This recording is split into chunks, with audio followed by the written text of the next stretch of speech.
Talked about how it is the busiest travel day of the year, and in just a couple of days, the busiest shopping weekend of the year will be here.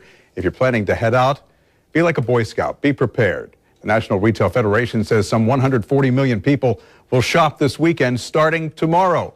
Joe Krier, president of Krier Wealth Management, here to talk about the tendency of shoppers this year and what stores are bringing to the table. So 140 million people expected to spend some money. How's this compared to last year? What's the mood of the shopper in 2013? Yeah, and retailers are worried about this because it's about the same crowd as last year. And there's a little bit of a shift going on to cyberspace here. Also, people aren't expected to spend that much more than they did last year. And you say the buyer has the upper hand.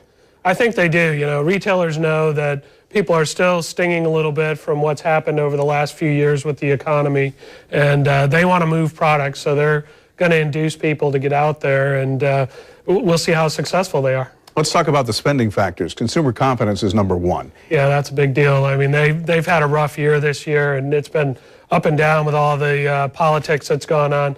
Unemployment has been sluggish, and actually, gas prices are holding their own. In years past, we've seen a pretty good spike in November. This year, it's held up pretty well. Although prices are actually up a little bit over what they had been the past couple of weeks with no obvious reason, but holiday travel, but that's a whole nother issue. Certainly. Storm going to impact spending at all across the nation? Not as much as some people think. You know, it's harder to get to grandmother's house for Thanksgiving dinner, but it's expected to move pretty quick. Richard can correct me on this, but it should be fairly dry for the weekend. And it's all about 3 weekends, actually. This weekend, the weekend before Christmas, and then now with all the gift cards that are being bought, the weekend after Christmas becomes a very important weekend as well. And that carries into 2014 in the economic mood of the country.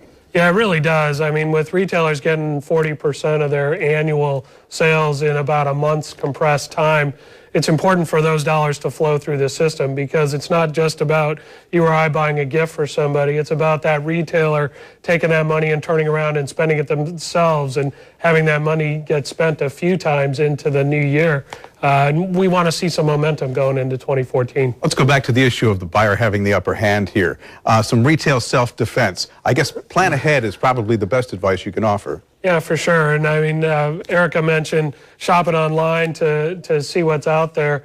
You know, saving your receipts is a big deal, because retailers that are trying to move product now are going to get into panic perhaps a week before Christmas, because they don't want to carry that inventory. If you have your receipts, you can go back and get reimbursed. And then, of course, technology is there. Cell phone apps, you can scan barcodes and compare prices and do yourself some pretty good savings along the way. You can also compare prices at home before you head out to the St. John's Town Center, up to the North Side malls or anywhere, because the fact of the matter is you know where the best prices are going to be. If you use that technology to your advantage, you can save on gas. Sure, and a lot of the brick and mortar retailers, as Erica said, also have a strong online presence.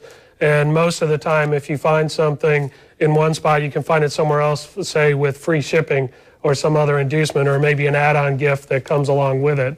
So there's a lot of different angles in play this year. Joe Krier, happy Thanksgiving. Good to see you, Bruce.